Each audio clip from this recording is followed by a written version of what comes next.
Portions of this show are recorded.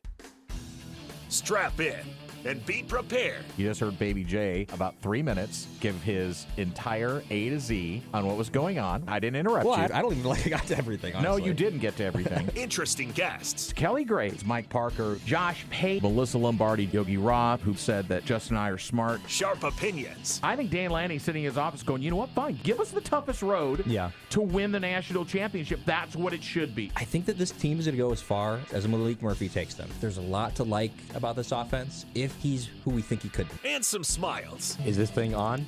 Is this thing working? No, that's why you got to do this. You got to go. Hello? Hello? Testing, testing, it's like the little testing. girl in Nemo where she's tapping on the glass. Fishy! Fishy, wake up, Fishy! It's Danny Havel. We have to be more specific. We have a lot of pickle things going on, apparently. Justin Grossweiner. I've been wrong before, but that's what I think. Danny and Justin starts now on Fox Sports Eugene and Newport. Sitting in for Danny today, it's Goose, Steve Mims. Welcome into the Danny and Justin show on a Friday afternoon, day 3 of Danny's departure. Although we will hear his voice later, not live, but we have his picks coming up in the big bets. But thanks for letting me join us back in, Justin, as we wrap up a week and the last day we get to talk about the Civil War. I know, for at least an active game. For 2 we could years. talk about it if we want to for the next 2 years, but it won't be about a game that's about to happen. But certainly an interesting weekend ahead of us. And then after this week, we can start looking ahead to Penn State for Oregon. I know that everybody's looking forward to that for a long time, but we can't overlook the Civil War. It's an important moment for Oregon football, and I mean that as a whole. Yeah. So, man, thanks for being here with me today. Yeah, appreciate it. And some lucky listener is going to win two tickets to tomorrow's game. So if you're tuning in and you don't have tickets, or you have somebody who wants tickets, at some point during this program today, we're not going to tell you when. We want you to listen. We're going to give away 2 tickets to a caller to call in, and we'll win 2 tickets. So a chance if you're, I don't know if the game's sold out. I assume it's probably at least close to. So if you're looking for tickets, keep tuning in. We're going to give away 2 of those. We're also going to do our weekly big bets, where you will get Justin and me making our picks live. Danny's are already in, and we'll be locked in as well. And then we'll hope to hear from a few of you to call in and give us your picks. Also, we'd love some listener involvement, and if you want to call in the second segment, I'm going to plan to hopefully talk kind of Civil War and some Civil War memories as we head into kind of the first hiatus. And so if we have a chance to have folks call in, we will give you the phone number, and hopefully you can call in and give us kind of your thoughts either on this week's Civil War, or if you have some Civil War memories in the past, tell us that. So we'll hope to have folks calling in after the second in the second part. What's our phone number we have folks call? Is it there we go, the Oregon Man Clinics hotline, 541-343-KORE. That's 541-343-KORE. So write that down. Call us in segment 2 to talk about the Civil War. Call us in segment 3 to do the big bets and join Justin and Danny and I on that one. All right, well, news of the day. There's been a little bit, Justin. I know we want to get into the big baseball week, but one thing that came down yesterday that we didn't have a chance to get into was the schedule came out for the Oregon men's and women's, and I think we knew the non-conference schedule and who they were going to be playing in conference, but now we actually have it all there, and so it's up and ready to roll. And so for the men, I thought the conference schedule is interesting in terms of looking at, I think that Michigan and Michigan State might be 2 of the favorites in the Big Ten this year. I know Michigan brought in some high-powered transfers along with the freshmen, and Tom Izzo's always up there, and it's cool this year. Both Michigan and Michigan State will be coming to Matthew Knight Arena. It'll be early in the conference season, January 17th, January 20th. So likely, potentially, a couple of top 10 to top 15 teams coming around. And we'll see at that point with Oregon. I don't know that Oregon will be ranked preseason, but I think that the group that Dana brings back, there's a chance they could be pretty highly ranked by the time we get to that game in January. I like what they're bringing back. I mean, this is a decent team. They definitely are, I think, adding to what they had. They're bringing in, obviously, Nate Biddle back and sort of retooling here. So I definitely think that it's an interesting schedule. They have Gonzaga on the schedule. Yeah. That's going to be fun. So I definitely like their chances this year. I kind of agree with you. I don't know if they're going to be ranked coming into the year, but the Big Ten's a good conference. I mean, I think that there's some really good games on this schedule. As you mentioned, it'd be great to see Michigan and Michigan State back-to-back January 17th and then January 20th. So, I mean, I had to dive a little bit more into the schedule in terms of looking in the travel and all that stuff, but it seems like it's a fair schedule. Yeah, only one. Actually, there's no 3-game road trip for Oregon. The only time they play 3 in a row away is in Las Vegas at a tournament non-conference. But there, the basketball schedule resembles the old Pac-12 schedule in the sense that you're basically home one weekend, then away, home away. You're kind of traveling back and forth. Obviously, the travel's a little farther than it was in the Pac-12, but they don't have any sort of a 3-4 game road trip type situation like that. And you'll remember from last year in college basketball, I love the chance to have old Pac-12 teams have rematches. Yeah, and there's so a few of them. Oregon opens, and these are exhibitions, which we can get into. It's kind of different the way you used to do it. Oregon's going to open with an exhibition at home against Utah, and then an exhibition at Stanford, and then their 4th regular season game is home against Oregon State, or their 4th regular season game is home against Oregon State. So 3 of the 8 teams that they used to play in a conference with but no longer with are on their schedule this year. So Plus, they have USC and UCLA just around the corner after that. Yep. So in the early part of their schedule, there's going to be a lot of former Pac-12 teams. yes, there will. And it's interesting. It used to be these exhibitions were played against crummy teams, and they used to also have what they called these secret scrimmages to where, you'd hear, Oregon played Texas in a neutral site thing. But they've kind of changed it now, and so it's kind of cool. So they play Utah in what's considered an exhibition game, so it won't count in the standings. So that'll be the kind of thing where you'll be able to go out and see the Ducks play, but it's not going to be, Altman can kind of, and the coach at Utah can kind of rotate some lineups, check some things out without worrying about, so it kind of gives you a chance. I like this. You get to play kind of 2 really, comparable teams in terms of Power 4 conference teams in games that don't matter in terms of the standings. So they open that, like I say, with that Utah Stanford.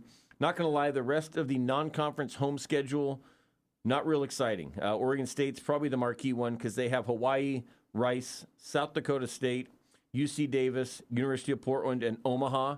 So not exactly the big names, but the big names on this non-conference schedule come at the tournament in Vegas, which is that Players one that they won last year and got some NIL money for their players. And with that one, it's Auburn, San Diego State, and TBD. So again, once you get those 4 non-conference in at home, suddenly we're going to find out kind of what this team is. And that's when Oregon vaulted into the rankings last year. You remember, they started unranked, vaulted in. A chance that maybe by the time that Thanksgiving comes around and they're done with Auburn, San Diego State, and another game in Vegas, this team may be ranked already by then. Yeah, no, absolutely. I mean, Auburn, really good team. San Diego State, I mean, obviously Auburn was a great team last year. We'll see what they can do. I think that's the thing about all these games where it's like on paper they can look like one thing, but then you actually get to the season and then it's a totally different thing. But there's some really good programs on this schedule early on, and I think they're going to get tested. I think that just thinking about Dana Altman teams in the past, they've sort of always, it feels like early in the season, there's a little bit up and down, and then they always kind of figure it out. So they're going to have some tests early on the season. We might kind of see some of the same thing where it's some early up and down, and then after a while. I mean, I don't know if the Big Ten in men's basketball it's pretty good. I mean, it's definitely one of the best conferences. But you're not going. There's definitely teams in the Big Ten schedule that are going to be those teams that you're going to have a pretty good chance to beat. And you mentioned Gonzaga. It's awesome that we finally get Oregon Gonzaga in the regular season. It's been forever. Obviously, they faced off in the regular season, but it was in that Battle of Atlantis a couple years ago. But we finally get to see them, and that one's up in Portland, so a nice little neutral site for that. I do find it interesting. So Big Ten play opens on the road.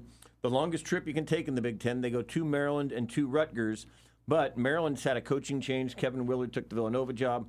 Rutgers was noteworthy last year because they had the 2 top 5 NBA picks that are both gone. So they were bad with those guys. So it kind of gives you a soft opening again. The travel is going to be difficult, but 2 of the, probably the second division teams there. Ohio State hasn't, they get your home opener, and then at Nebraska. So a chance in conference play to get to 4-0, I think, before that Michigan State comes up on that one there. So the regular season wraps up at home, and that's with Washington, another one of these old Big Ten or Pac-12 teams, before the conference tournament takes place, and that one is in Chicago this year. So a nice schedule there for Oregon. I know I think they start practice next week. And like you say, there have been some Altman teams that have struggled, been up and down early. You would think that with Shellstead back, like you mentioned, with Biddle, with KJ Evans. Now, I know there's some new guys. In fact, they brought in a couple late arriving transfers as well. There might be some of that, but I do think that with kind of at least having the nucleus back from last year, does give them a chance to get off to maybe a better start in past years, and I think that schedule will allow them a little bit of that as well. So that's the men's schedule. Then we get to the women's schedule. The women's schedule also came out, and like I say, for the conference on that, it's interesting. Their first conference game is at UCLA. UCLA may be the number one team in the country next year. They've got the Lauren Betts back. Right. Who Oregon didn't do horrible against last year. No. Her sister comes in as one of the top recruits in the country. They've got Rice. So they've got Oregon December 7th, their first conference game will be there. And then they also have USC is at home in January. Obviously, we don't think that Juju Watkins is back at that point, but USC has some, I think that'll be a preseason top 10 team as well. And then you get Iowa comes to town. And again, I think everybody likes watching Iowa women's basketball, no matter who's there. So. Well, they're on the road for Iowa. You're right. I'm sorry. They are on the road for Iowa. Correct. They are and they're on the road for UCLA, USC, and Iowa. Sorry, I had my whites and my greens back and forth. So, in terms of kind of the marquee home games for them, I think if you look at kind of what has been in recent years, probably Michigan State, Ohio State. It's actually not the most challenging home schedule. I mean, you've got Minnesota, Northwestern, Penn Michigan, State. Penn State. Looks like Illinois, and Nebraska. So might be a little bit of a softer schedule there in terms of the Big 12 coming around. So for those of you who are interested, you can go to GoDucks.com and check out what is going on with the Oregon basketball team. All right, let's get to baseball. There's a big series coming up. I feel like there's been a lot of Mariner fans in the area I've been hearing from and heard a lot about, and they're excited. And they head to Houston tonight, tied for first place in the division. They're both a couple games up in the wild card, so if you look at it and say, hey, they're both probably going to make the playoffs, but the home game is the difference that you get from winning the division, obviously, and so a huge series as Houston and Seattle go head-to-head to see, heading into the final week of the regular season, who's got the edge for the division title. Yeah, baseball is a slow burn, Steve, and we have reached the point of the season where you're finally getting some of these matchups in the regular season that are really, really exciting. And as an MLB.TV watcher, I will not be able to watch this series because it will be blacked out for me. Okay. But it is a really exciting series, and I definitely think this is one of those matchups that is going to have a playoff atmosphere. And honestly, for the Mariners, I think playing in these types of games is great for you going into the playoffs because you're going to get that atmosphere. You're going to kind of have the intensity, a little bit of a soft launch of that before you actually get into the postseason. And they've been playing really, really well lately. Yep. 9 games left in the regular season. Regular season ends up a week from Sunday. So as we head into tonight, Seattle and Houston both 84 and 69. They're 5 games up in the division, so they look like they've got the winner of this series, or the winner, one of these two will win the division. Then when you get to the wild card, the way it's set up right now, Seattle and Houston are tied for that second wild card. Basically whoever doesn't win the division right now would be the second wild card. And it's not really set. I mean, Boston's a game behind them, and that's the final one.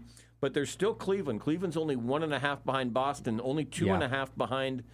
So if you're Seattle or Houston, say the worst case scenario happens and one of those teams gets swept, they may go from playing for the division title to being out of the playoffs heading into the final week of the regular season.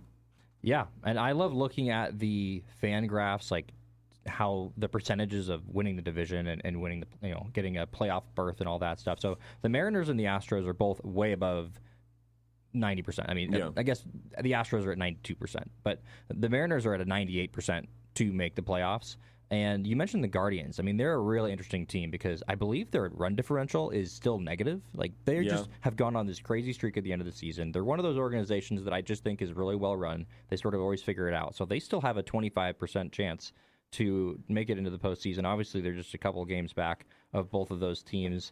And it's a similar thing in the National League, too, with the Mets really collapsing here at the end of the season, and now the Reds and the Diamondbacks, Giants maybe a little bit less so, they're 3 games back, but there's some really exciting matchups and some races here at the end of the season in both leagues. Yeah. How about the Diamondbacks? They traded Naylor and they traded Suarez. They were complete sellers at the deadline. Corbin Burns undergoes Tommy John surgery, so they sell and decide we're out of it, and suddenly the next team ends up, the group they get after the trade deadline is playing better, and they're in contention for it. So. Well, it's the Mets that they can thank, too. And I just want to point out real quick, too, Eugenio Suarez, I don't know if you've been keeping track of what his numbers are ever since he got to the Mariners. Yeah.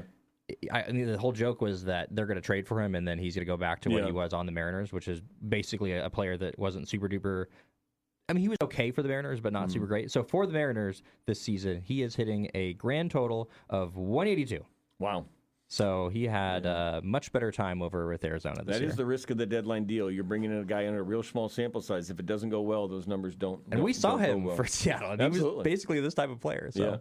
Yeah, you're right. The Cleveland is fourth in the wild card. They are negative 23 in run differential. The Yankees are the top wild card. They are plus 135 in run differential. So basically, both of them are still in the mix, and they have about 145 difference between those there. So. Mariner fans, I know it's exciting. I wish the series was in Seattle. I think they'd sell that thing out. It would be a really cool series for that one there. The other big news in baseball tonight is Clayton Kershaw is making his final regular season start for the Dodgers after announcing yesterday he will be retiring. He gets to do it against his beloved Giants, so I think he's had more wins over than anybody else. And he goes tonight. Justin, you and I had debated. I think you keep questioning properly my time frame and what I'm actually saying. I want the context. I'm going to say now, Clayton Kershaw, best left-handed pitcher of the 21st century. How about that? Okay, so post 2000. Post 2000. That is completely fair. I think that even if you say that he's the best pitcher of that time, he came into the league in 2008. So, I mean, I'm a Greg Maddux is the GOAT guy. So Greg technically pitched in the 2000s a little bit, but was near the end. I mean, I saw him when he was like 40 years old. So I remember it, but he certainly was near the end of his career. But Clayton Kershaw, certainly the pitcher of his generation. You look at the two guys, I think it's Justin Verlander and Clayton Kershaw. And Clayton Kershaw at his peak, it's really easy to forget because he's been a little bit injured over the back half of his career, but always been effective. But during his peak, I want to say from when he was 23 years old, 2011, until maybe 2017, where he had his last top two finish in Cy Young, he had an ERA of 2.10. And that's over the course of like 6 seasons. He won 3 Cy Youngs and an MVP. He was second multiple times as well. Anytime a pitcher wins an MVP, I think that really goes to show how valuable they are. I'm not a big MVP pitcher guy, but I do think that in terms of where his place is in baseball all time, I think he has a really good – I mean, if you talk about potentially one of the greatest pitchers of all time, he has an argument as the best pitcher of all time. I don't know if I personally would put him there, but if you're going to make the argument for it, I think that there certainly is one. 226 wins, which will hamper him in people's voting because we still look at 300 as being the number, even though nobody gets there anymore. I saw a stat he could give up 146 runs tonight in 0 innings without getting an out, and he'd still have a career ERA under 3. Under 3, yeah. So it's because it's 254 over 18 seasons. I mean, crazy. That's just insane. Yeah, no, absolutely. And injuries have kind of hampered him in recent years. But even this year, I think the ERA's under 4. I mean, he's going to be 350. He's probably tonight's probably his final start, but he's going to matter in the playoffs. He's going to be an arm they rely on, and and if you're going through his bio, you got to go through the fact that he has not been a great playoff pitcher. That's the one sort of strike against him is the playoffs.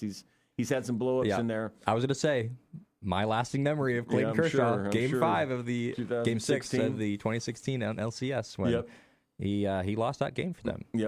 But he was one of those guys when you saw him on the schedule. It wasn't like going into that game. It was like, well, it's a playoff Clayton Kershaw. It was like, no, this is the guy that you basically want to face in baseball the least. So, I mean, I was shocked that they were able to beat him and advance to the World Series. There were a couple playoff games where he gave up 8 and 2 series of innings. And then there was those weird games with, do you remember against like the Nationals where they had him come in as a reliever at the end of the game and they had the closer who his name I'm forgetting at the time, Kenley Jansen. They reversed their roles where Clayton Kershaw was like closing out the game. It was just so bizarre. So he's had some weird playoff moments, but he did get his World Series ring, which I want to say is valid. I think the World Series and the playoffs, after a certain point, getting to the playoffs, I don't think counts in that season. The World Series, though, counts for me. Yeah, absolutely.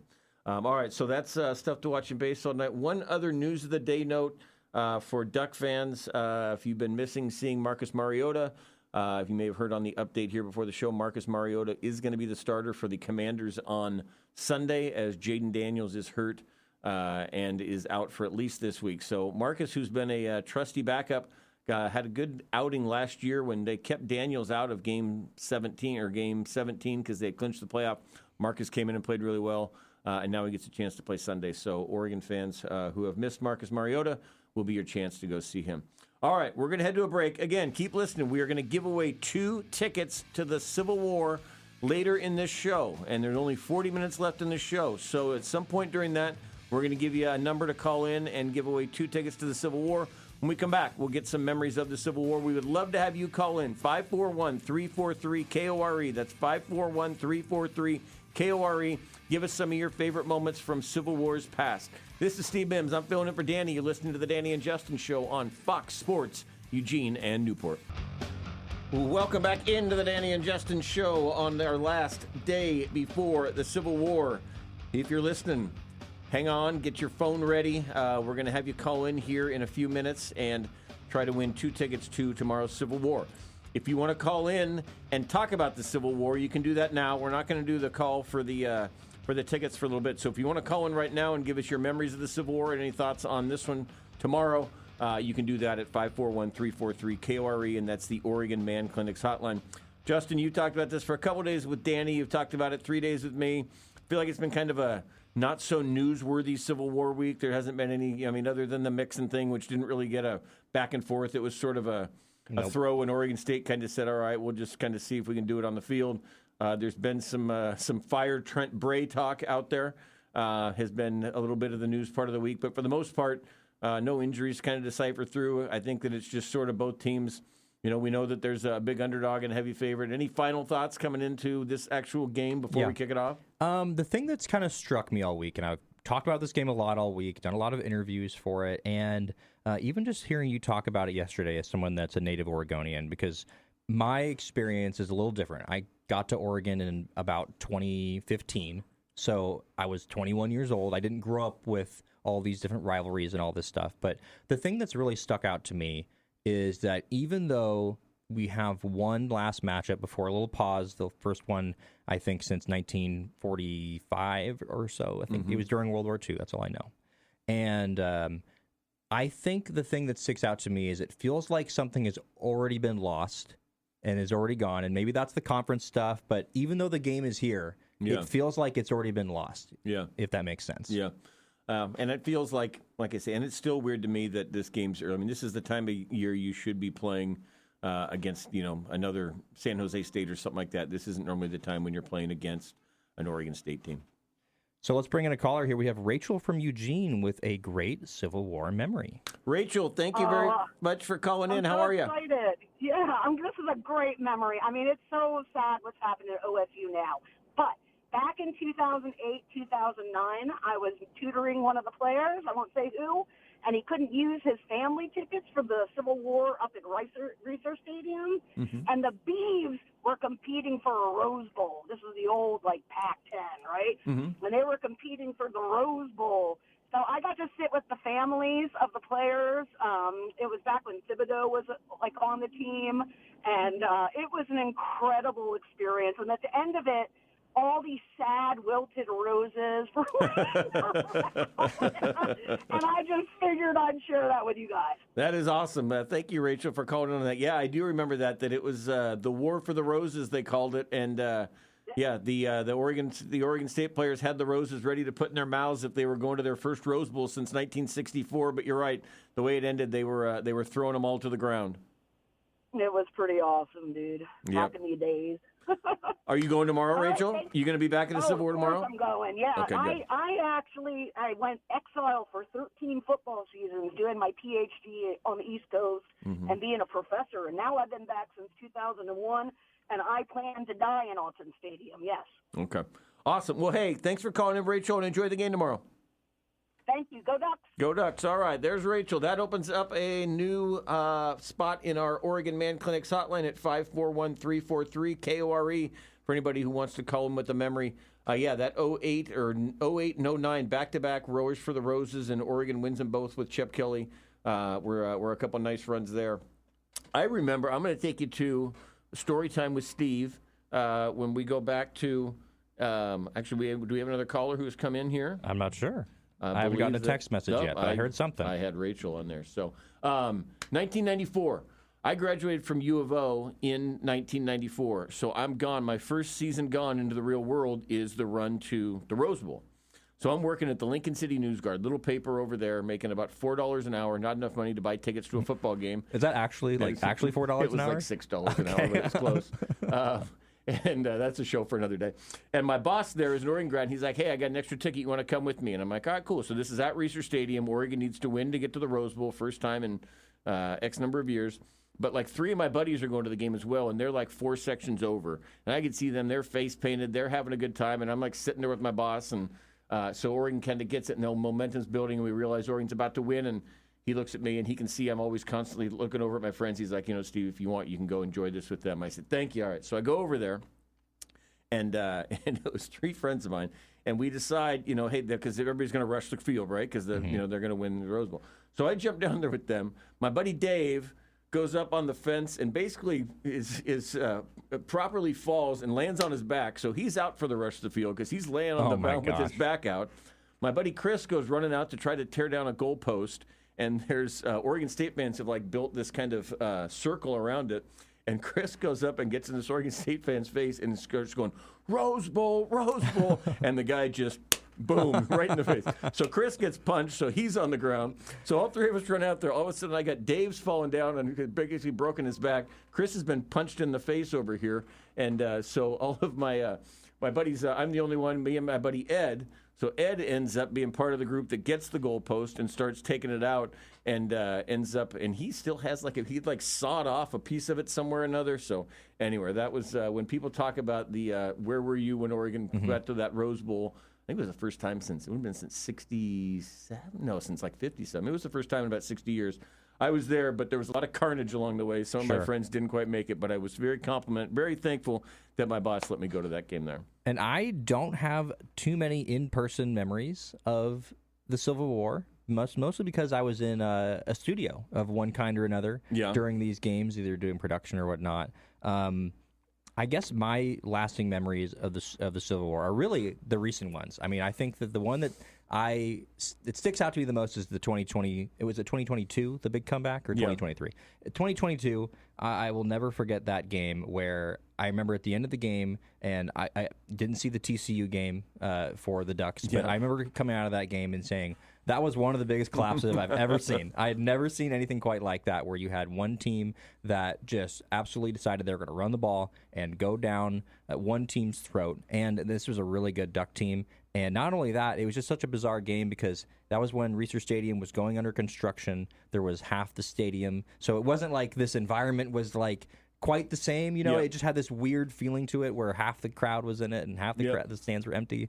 And so it just was a bizarre game, but it just really, I think, to me, just reinforces how we've talked about this, rivalries. You kind of sometimes can throw some things out the window. Obviously, compared to this matchup, the spread was much closer. It was not necessarily one of those games where it was one team was expected to blow out the other one. But that one, and then another one that will stick out to me as well is that I believe it was the COVID season with the fog game. Do you remember that, where it just was hard to almost see anything? I believe Jamar Jefferson had a couple really big runs in that game. So I guess, unfortunately, now that I'm thinking about it, some Oregon losses. Not that but also that game against with Bo Nix. I think it was 31-7 a couple of years ago.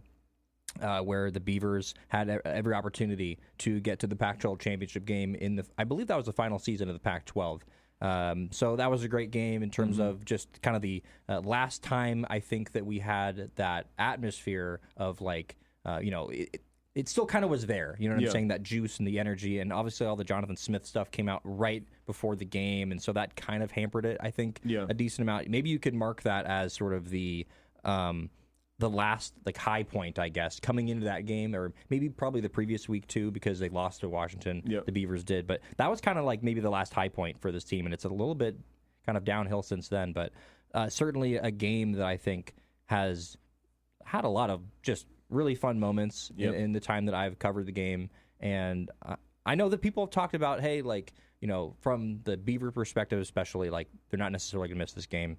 I'm a little bit more neutral. I obviously cover both of these teams, and I'm going to miss the game. I mean, I know that I would like to see this game continue going forward, but I can kind of also completely understand where both fan bases are coming from, and the Beavers feeling hey, why are we appeasing to the Ducks, even if they're going to, not help us out when we need them. And And Mike brought up a great point of in the past the Beavers had kind of lent a hand to the Ducks, and there's some consternation there, obviously. So, anyways, I'm just rambling on at this point, but I certainly just think the game. I'm going to appreciate it this year, just because of I think that it is one of the most important things, honestly, in the state in terms of athletics. And you'll be covering tomorrow. What time are you and Brian on tomorrow for the game day show?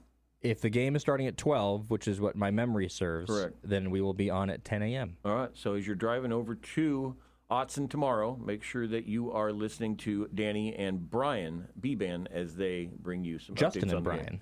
Justin and Brian. Sorry. Wasn't there once there was like a dollar thing you had to put in It's if you right called there. somebody the wrong name? Yeah, so we have the Brian Justin jar. and Brian. Because will the be on first thing I did tomorrow. on this show was I called Danny Brian. That's right. That's right. The first time. So I'm realizing, as you mentioned through that, so I'm with you. I mean, from 99 to 2019, 21 straight Civil Wars, I would have covered it. Because even the years when I wasn't on the Oregon beat and was covering like preps for the Register Guard, you know, for the Civil War, we would have an extra press pass or two. And since it wasn't a big travel thing, I would be there. So I think that, so I'm thinking this might actually be, I'm going with my wife tomorrow. It might be the first Civil War that I've seen in person, not in the press box, since that 94 one that I just referenced when my first year out, because I don't remember going to a whole lot between the years when 95 to 98. I think I was just living in Portland and watching things. And when I came down here, I was covering, and I haven't gone to Reeser, and I didn't go 2 years. So yeah, I think tomorrow in the stands will be my first time in 32 years sitting in the stands for a Civil War. So yeah, I hate to say it, but you graduated the year before I was born. I didn't expect you to have any memories of that 94 one. No. But I did have to run through and appease you with that one there. All right, so now for folks who want to go to the game tomorrow, if you want to go to the game tomorrow, call in now. We're going to take the sixth caller. Caller number 6 is going to get 2 tickets to tomorrow's Civil War. A noon start, as Justin just reminded you. So if you can go there and you don't have a ticket yet, give us a call. The phone number is 541-343-KORE. That's 541-343-KORE. Oregon Man Clinic's hotline. Call in now. Caller number 6 gets the tickets. When we come back, we'll have big bets. You're listening to the Danny and Justin Show on Fox Sports Eugene. And welcome back into the Danny and Justin Show on a Friday afternoon, Civil War Eve. We are done talking about the Civil War. We've done it. We've chatted it up. It's now time for the game show that is sweeping the nation called Big Bets. I've actually already had my friend Ryan, who's already texted in and said he's really excited to listen to Big Bets today. So it might be starting to sweep the nation. We are coming in and taking over with Big Bets. So I got something for this. Uh-oh. These guys think they know football. The winners, I'm the winner! the losers. You're not that good. Where to buy the best tailgate food. Let's put their knowledge to the test. It's time for Big Bets. All right. We are here for Big Bets. Before we get to Big Bets, first off, a congratulations to Jay Esperanza. Jay Esperanza from Eugene will be at the Civil War tomorrow with 2 tickets that he won. So thanks for listening, Jay. Congratulations, and enjoy the game tomorrow. We will look forward to seeing you there. As you know from the rules of this game, of which there are not many, one of them is we do not bet on Oregon or Oregon State games, so the Civil War will not be a part of this. It will not be. Danny picked the games, so when you hear a couple teams that maybe like me you've never heard of before and you want to know who to blame for us picking that game, it's on Danny. Danny is in Hawaii. We have him recorded with his picks. So, Justin, I'm going to make the first pick, and then we'll go to you, and then we'll go to Danny, and we'll do all 5 of these games. We'll make our picks. Once we're done with that, we'll open up the Oregon Man Clinic hotline for people to call in. So hopefully some familiar faces and maybe some new ones call in and give us your picks. All right, let's go ahead and get started. Game number 1 is going to be, I should have been more prepared. I have it here. All right, here we go. Games for this week. First game is Texas Tech at Utah. That is big noon tomorrow. And this is a conference game. Texas Tech has been blowing people away. Utah has as well. Oregon State fans got to see how good this revamped Texas Tech team was last week when they beat the Beavers. I think this is an interesting one. Utah's a tough place to play. I don't know if it will be any easier at 10 a.m. local time. I don't know that the Utah crowd is known necessarily for being loud and imbibing during games, so maybe that won't change them being an earlier game. I'm going to take the Utes. I think that Texas Tech is probably more talented. I like Kyle Whittingham as a coach better than theirs, and Texas Tech has kind of a group thrown together. Whittingham's got a new quarterback and some others. I just like the chances of Kyle Whittingham having his team ready to go early in the season and early in the morning over Texas Tech. So give me the Utes. Utah is a -3.5 favorite in this game, and man, this is a tough one. Yeah. Honestly, this is the one I think is up in the air the most, the one that I think that people looking into this game don't really know exactly what's going to happen. I'm going to be with you. I trust Kyle Whittingham. I know what I'm going to get out of him. Obviously, we've seen some really big performances early in the season by Texas Tech. This could be one of those ones where, looking back, you might say, well, what were we thinking picking against Texas Tech? They are potentially that good, especially their defensive line, where they had their entire starting lineup on their defensive line now are just their second and third stringers because none of them left, and they brought a whole new batch of talent in there. That being said, I'm going to go with the Utah Utes, and I'm going to stick with you. Okay, I will say that I would have, if we were taking betting lines, I would take Tech with the 3.5 because I think it's that close enough, and I'd like the hook. But taking it straight up like we do, I'm going to take Utah. All right, who does Danny like in this game? All right, boys, I know I'm on Memorex, but here we go. So I would imagine this is going to be the Texas Tech-Utah game. This one was tough for me because Utah's at home, and, I mean, I don't know how to judge Texas Tech after what they did to Oregon State, but Utah, as I had it, a 3.5-point favorite, and I'm going to stay at home with Utah because I picked against them once already this year, that ill-fated UCLA-Utah game. So I am going Utes. All right, the Utes. Boy, just hearing Danny's voice makes me miss him even more. I knew I missed him, but then when you hear that voice, it's like the old friend comes back. So anyway, all right, well, really boring there. All three with the Utes for that one there. All right. Might be a bad strategy for me as I'm down right now. Yeah, that's true. None of us doing well enough to brag about yet, though. All right. Michigan at Nebraska, except for Brad. Except for Brad. He's ineligible permanently, I think, though, for anything after this. Well, a month. A month, that's true. Or 60 days. Who knows if the show's even still going in a month. He may not make it. But anyway, Michigan at Nebraska. This is an interesting one. Michigan sans its coach, Sharon Moore, serving the second game of his suspension. Bryce Underwood, the freshman quarterback, really impressive last week. Like him a lot. I have been on Nebraska since the start of the year. I thought I'm a believer in Dylan Raiola. I know a lot of people don't like him. I'm a Dylan Raiola guy. What do you like about him? Huh? What do you like about him? I don't like the fact he thinks he's Patrick Mahomes, but I like the pedigree. This is basically the number one quarterback in each of the last two recruiting years because Raiola was the guy the year before.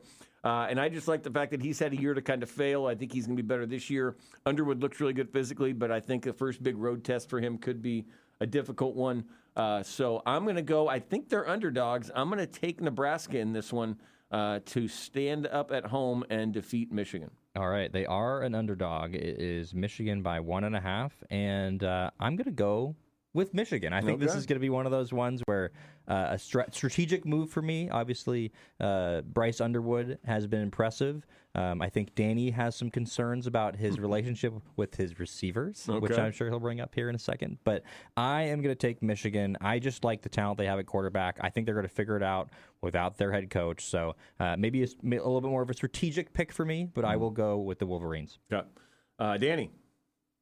All right, so Big Ten matchup at Memorial Stadium in Nebraska, in Lincoln. Michigan at Nebraska. Michigan's a 2.5-point road favorite. Bryce Underwood, the quarterback, all of that, but I don't know if Bryce Underwood's got this team. I've seen a few too many skirmishes on the sideline. Matt Rule, I mean, he might do Matt Rule things here as a coach, but I'm going to stay with a home team. I'm going to take the Huskers. All right, so Danny and I are on the Huskers, and Justin has Michigan. All right, up next is Arizona State at Baylor. As while I have been on Nebraska all year, I have been off Arizona State. I feel like this team overperformed last year, not as talented as that team. Baylor was impressive in a loss to Auburn. Now they're home. We've already seen Arizona State go on the road once and lose to a Mississippi State team that I think is worse than Baylor. Give me the Baylor Bears. I will also go with the Baylor Bears. Arizona State, I'm a little bit worried about them. They just haven't quite lived up to what we thought they could this year. So I think Baylor, they are the favorite in this game by 2.5 points. So I'm going to go with the favorite here than Baylor. Let's hear from Danny. This is another tough one for me. Arizona State at Baylor. Baylor 2.5-point home favorite. And it's been kind of up and down already for Dilly down in the desert. but I still believe in Kenny Dillingham. I believe in the program. I believe that if they're going to get a signature win on the road early part of the Big 12 season, it's going to be this one as they try and defend their crown. So I will take the Sun Devils on the road. All right, Danny hanging out on Dillingham Island over there with Arizona State. Not the worst island to be on. No, it's probably pretty sunny there. Yes. Should be a good spot. Fresno State at Hawaii. Hawaii opened the season with a win over Stanford, I believe. Fresno State, we know, has defeated Oregon State. That's about all I know of these two teams. So I'm going to say long road trip for Fresno State. Give me the Rainbow Warriors. All right. Well, this is another strategic pick for me. I did see this team against the Beavers, and man, they were clutch at the end of the game. Maybe they've got that juice to them. So I'm going to go with Fresno State and the Bulldogs. Let's hear from Danny. I'm not going to get to see this game, even though I will be in Hawaii, but I'll be on a different island. Fresno State is at Hawaii. Fresno State on the road is a 2.5. There's a couple of road favorites on the picks this week. Fresno State is 2.5-point favorite at Hawaii. I don't believe in Fresno State still. I mean, I think Oregon State let them off the hook. I mean, I love that Kurt Warner's son is the quarterback at Fresno State. It's a great storyline, all that. But I am going to go with the Rainbows. All right, so Danny joins me with Hawaii, and you had Fresno State. Mm-hmm. Okay, so we've got not a unanimous there. All right, last one. UNLV at Miami of Ohio. This is the one I'm not sure. I can't imagine that, Danny, that there wasn't another game that was better than that was a points for less than 5. But if you're just trying to, maybe you've done research on both these teams and you know that we haven't, I'm going to take Dan Mullen and UNLV. I don't know much about them, but I know Dan Mullen is their first-year coach. So I'm going to say Mountain West goes on the road and beats the MAC.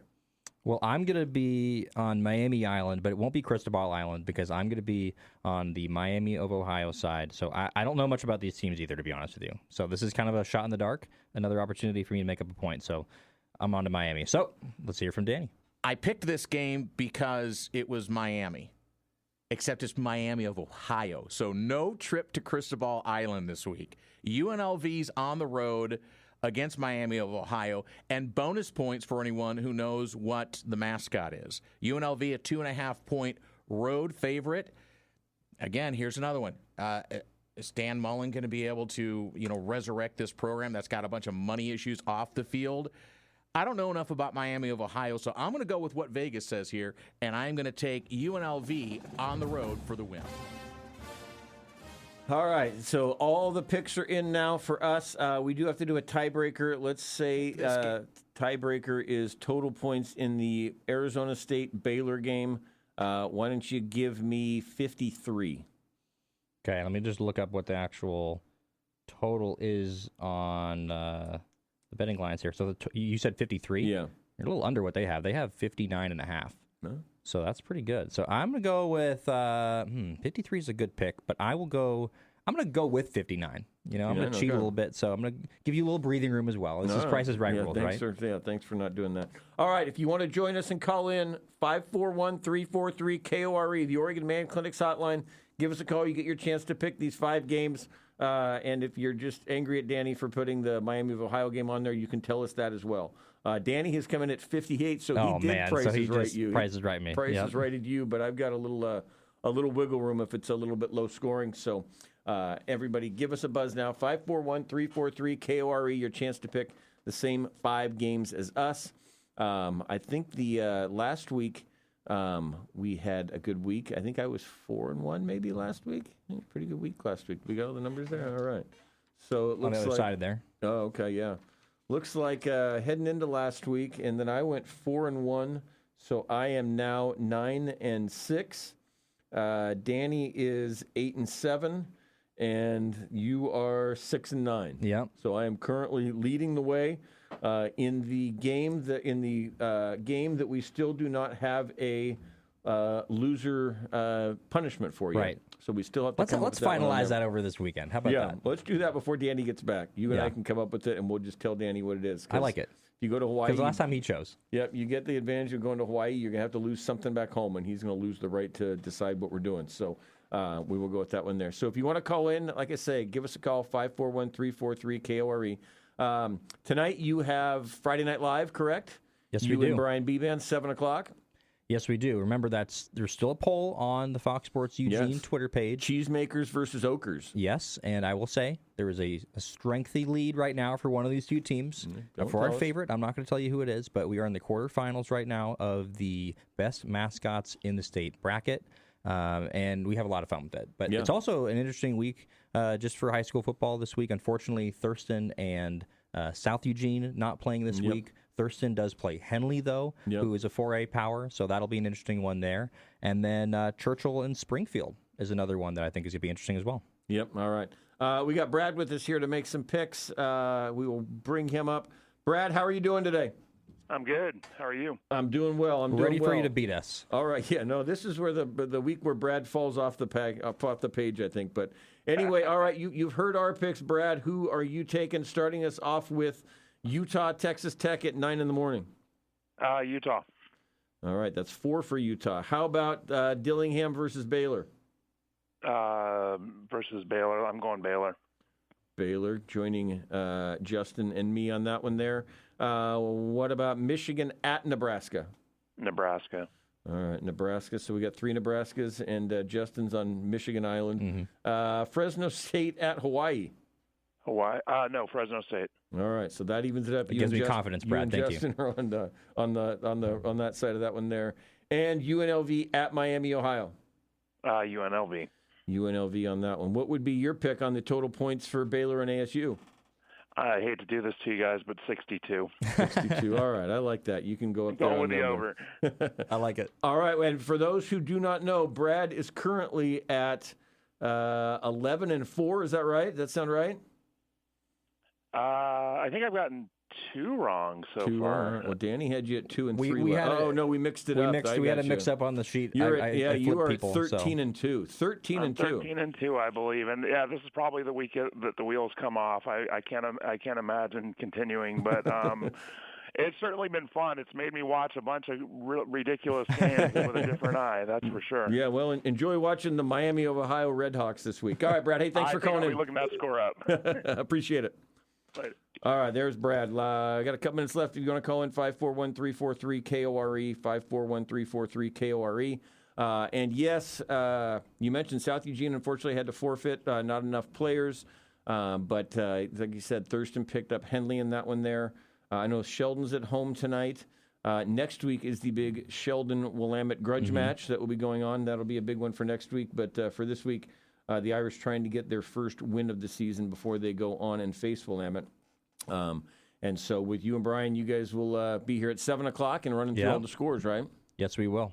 Absolutely will be. And through them all. And then are you guys just going to sleep here tonight, or are you going to be back? Because you're going to be back here at 10 a.m. tomorrow for the next one. Yeah, and for game day tomorrow. I'm not. I'm close to the station, so I can get some sleep pretty easily. I don't want to give away anything for Brian. I think he lives a little further from the station than you, so he might need a cot to set up in here, but not too far away probably with that.